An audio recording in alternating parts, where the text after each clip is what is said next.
मिलेगा, हाथों हाथ निपटारा करना पड़ेगा। आप पीछे इंतजार करना छोड़ दीजिए।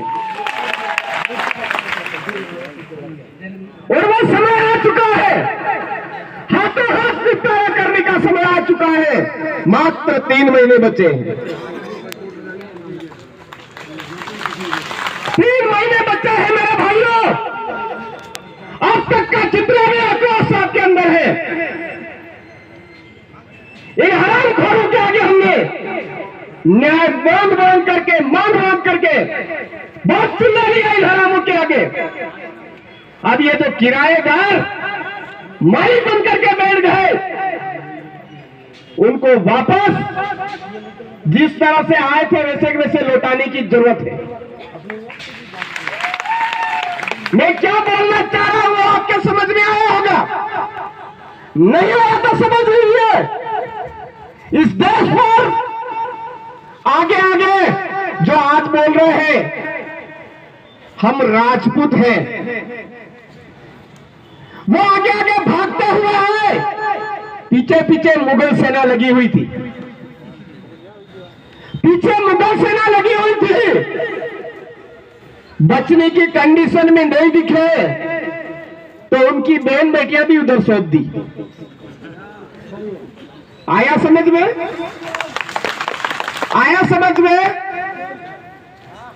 और इधर आए, इधर भीलू के खून में बोला कोई बात नहीं, आप बाहर से आइए, भागते भागते आए, लेकिन भीलू के इलाके में आए हैं, भील आपकी रक्षा करेगा।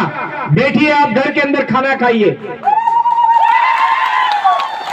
घर के अंदर बिठा करके जो भागते भागते आए थे उनसे मुकाबला, उनका सिलेक्शन किया।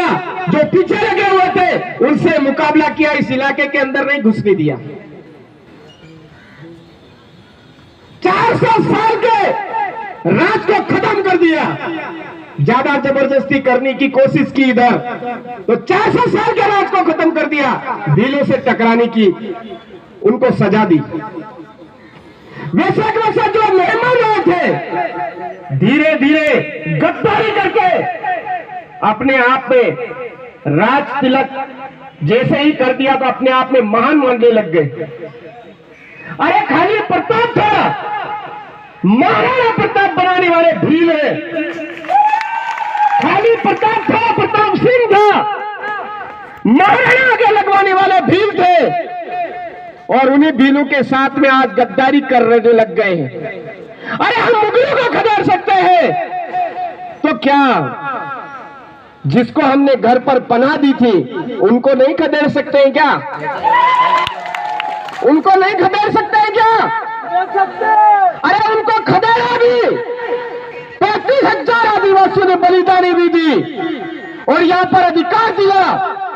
आदिवासियों की जमीन किसी गैर आदिवासी के नाम नहीं हो सकती है, बिना कलेक्टर की पूर्व मंजूरी के। और कलेक्टर साहब जो मंजूरी देंगे वो बिना ग्राम सभा के नहीं देंगे। अरे इतना बड़ा पावर हमको दिया, आज वो ग्राम सभा का पावर हम लोग क्यों भूल गए? हमारे गांव की सीमाना के अंदर आने वाली हमारे बाप दादाओं की जमीन है, हमारे बाप दादाओं की न्याय व्यवस्था चलेगी, ये हम लोग क्यों भूल गए? ये किराए की जो न्याय व्यवस्था है, उस किराए की न्याय व्यवस्था पर भरोसा कैसे कर रहे हो? कैसे कर रहे हो? ये न्याय व्यवस्था न्याय नहीं देने लग जाएगी तो हमारे पूर्वज पुरखों की न्याय व्यवस्था हमारे अपने हाथ में लेकर के न्याय करना चालू करना पड़ेगा या नहीं करना पड़ेगा? तो मेरे गोविंदा के भाइयों, पूरे उदयपुर संभाग के भाइयों, मध्य प्रदेश के भाइयों, गुजरात के भाइयों, महाराष्ट्र के भाइयों, ये भील प्रदेश की टेरिटरी में आने वाले ट्राइबल टाइगरों के इलाके के टाइगरों से मैं कहना चाहूंगा कि 3 महीने बचे हमने अंग्रेजों के शासन व्यवस्था से भी मुकाबला करके उनको भी खदेड़ करके भगाया है। तो वर्तमान में हमारे इलाके के अंदर उन्हीं के द्वारा आज भी खेल खेला जा रहा है। कभी ईवीएम के मशीन के जरिए खेला जा रहा है, कभी दारू की बोतल के जरिए रहा है, सफेद मुर्गे की मीट के जरिए खेला जा रहा है, साड़ी के जरिए खेला जा रहा है, मोबाइलों के जरिए खेला जा रहा है, अन्य फूड पैकेट उनके जरिए खेला जा रहा है। भाई भाइयों, अरे क्या हम इतने कमजोर हो गए कि उस मोबाइल की लालच में उनको हमारे सर पे बिठा रहे हैं? क्या हम इतने कमजोर हो गए कि अनाज का फूड पैकेट के बदले हमारे सर पे बिठा रहे हैं? क्या हम इतने कमजोर हो गए पशु बाड़े की लालच में उनको अपने सर में बिठा रहे हैं? क्या हम इतने कमजोर हो गए कि एक पुलिया बनाने की लालच में, एक आरसीसी बनाने की लालच में उनको सर पे बिठा रहे हैं? इतने कमजोर हो गए क्या?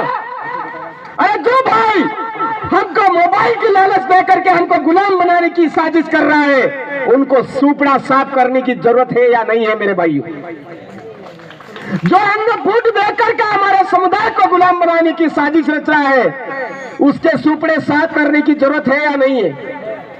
जो हमारे समुदाय को और किसी माध्यम से फांस करके गुलाम बनाने की साजिश रच रहा है, क्या उनके सूपड़े साफ करने की जरूरत है या नहीं? अरे संभालो अपनी जो लोकसभा ना विधानसभा, सबसे ऊंची ग्राम सभा हमारे गांव में, हमारा राज। इस व्यवस्था को वापस संभालना पड़ेगा, अपने हाथ में लेना पड़ेगा मेरे भाई। आप तमाम सगाजनों से एक ही बात कहना चाहता हूं मैं, जो अभी हमारी कार्की बाई, हमारा संतोष भील, हमारे कार्तिक भील, हमारे जितने भी वर्तमान में शहीद हुए जितने भी हैं, उन सभी के नाम पर जिस भी सरपंच ने लेटर लिख करके सरकार तक नहीं भेजा, उस घर परिवार में वार्ड पंच भी नहीं बनना चाहिए। ये बात हमको ठाननी पड़ेगी। जिस जनपद सदस्य ने हमारा इतना सब कुछ शोषण अत्याचार हुआ, उसके बावजूद एक भी लेटर लिख करके सरकार भी नहीं भेजा, उनके परिवार से कोई वार्ड पंच नहीं बने, ये जिम्मा हमको लेना पड़ेगा, संभालना पड़ेगा। जो हमारे प्रधान बने, जो हमारे एमएलए बने, इन सब के कहने पर कभी लेटर नहीं लिखा, उन लोगों को पूरी तरह से डिलीट मारना पड़ेगा, सूपड़ा साफ करना पड़ेगा। उनके परिवार से एक आदमी भी कभी वार्ड पंच नहीं बने, ये काम हमको करना पड़ेगा। तब जाकर के ये लोग ठिकाने आएंगे मेरे भाइयों, तब जाकर के ये दलाली करना बंद करेंगे। वो एक कौन से संत मुनि महाराज जैन साहब मारे गए, तो उनके समर्थन में इन हरामखोरों ने लेटर लिखे। क्या हमारे पुरखों की बदौलत जो हक अधिकार मिले, उनके हक अधिकार की बदौलत प्रमाण पत्र लगा करके नेता बन रहे हैं, क्या उनका फर्ज नहीं बनता है कि हमारे समाज के नाम पर जो प्रमाण पत्र लगा है, तो उस प्रमाण पत्र लगा करके जो पद हासिल किया है, पद हासिल करने के बाद एक लेटर पैड हासिल किया है, उस लेटर पैड पर इनका विरोध दर्ज नहीं करवाए। उनका फर्ज बनता है या नहीं बनता है? बनता है मेरे भाइयों। और हम उन लोगों को सबक नहीं सिखा रहे हैं, वही लोग हमारे यहाँ पर दलाली कर रहे हैं। तो उस दलालों को सूपड़ा साफ करना पड़ेगा या नहीं करना पड़ेगा? करना पड़ेगा मेरे भाइयों।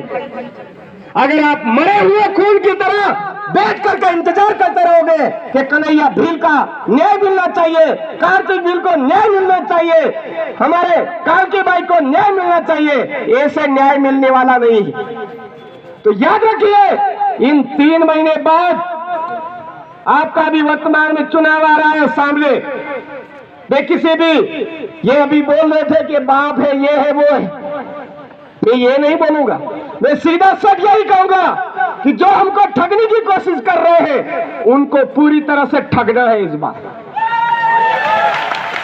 वो आपको लोटे टुकवा करके सौगंध खिलाते हैं, तो लोटे उठा लेने हैं, बोलना तेरे माँ बाप, तेरे पूर्वज पुरखों का सत्यानाश हो, ऐसा करके लोटा भी उठा लेना है।